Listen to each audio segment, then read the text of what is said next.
मृत्यु जीवन का वह सच है जिसे कोई मिटा नहीं सकता है। जिस प्राणी का जन्म पृथ्वी पर हुआ है, एक ना एक दिन उसकी मृत्यु भी निश्चित है।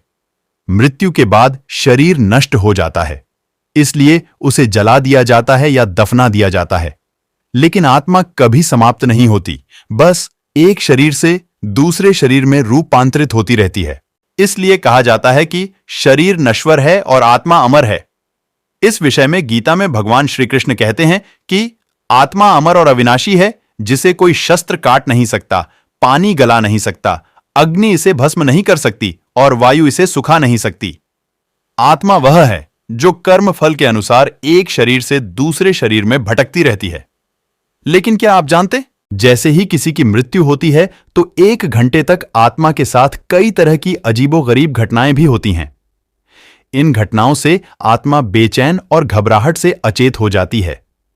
गरुड़ पुराण में विस्तार पूर्वक बताया गया है कि मृत्यु के बाद 1 घंटे तक आत्मा के साथ क्या-क्या घटित होता है। मृत्यु के बाद जब आत्मा शरीर से निकलती है तो कुछ समय के लिए अचेत अवस्था में रहती है।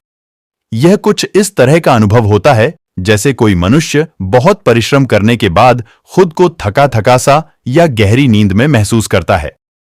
लेकिन कुछ समय बाद फिर से सचेत हो जाती है, लेकिन कोई उसे देख या सुन नहीं पाता। उसकी आवाज बस उसी तक ही रहती है। ऐसे में आत्मा घबरा जाती है। ऐसा इसलिए होता है क्योंकि व्यक्ति केवल भौतिक चीजों को ही देख पाता और महसूस कर पाता है। सांसारिक माया। आत्मा को शरीर त्यागने में दुख होता है, इसलिए वह अपने सगे संबंधियों से मिलने और बात करने की कोशिश करती है, लेकिन उसकी कोशिश नाकाम होती है। ऐसा इसलिए होता है क्योंकि आत्मा भी सांसारिक मोह माया के जाल में फंसकर शरीर को छोड़ने में दुखी हो जाती है। शरीर में जाने का प्रयास। आत्मा कई सालों तक जिस शरीर में रहती है वह फिर से उसी शरीर में प्रवेश करने का प्रयास करती है, लेकिन यमराज के दूत उसे शरीर में प्रवेश करने से रोकते हैं। शुरुआत में उसके लिए यह मुश्किल होता है, लेकिन धीरे धीरे आत्मा भी यह स्वीकार कर लेती है कि शरीर से बिछड़ने का समय आ गया है। दुख। मृत शरीर से अलग होने के कुछ समय बाद आत्मा अपने कर्मों को याद करती है। इस दौरान खासकर उसे अपने बुरे कर्म याद आते हैं। वह अपने परिवार वालों और संगे संबंधियों को रोता बिलखता देखती है और याद करती है कि किसके साथ उसने क्या अच्छा या बुरा किया। इसके बाद आत्मा यमलोक के मार्ग की ओर चल पड़ती है।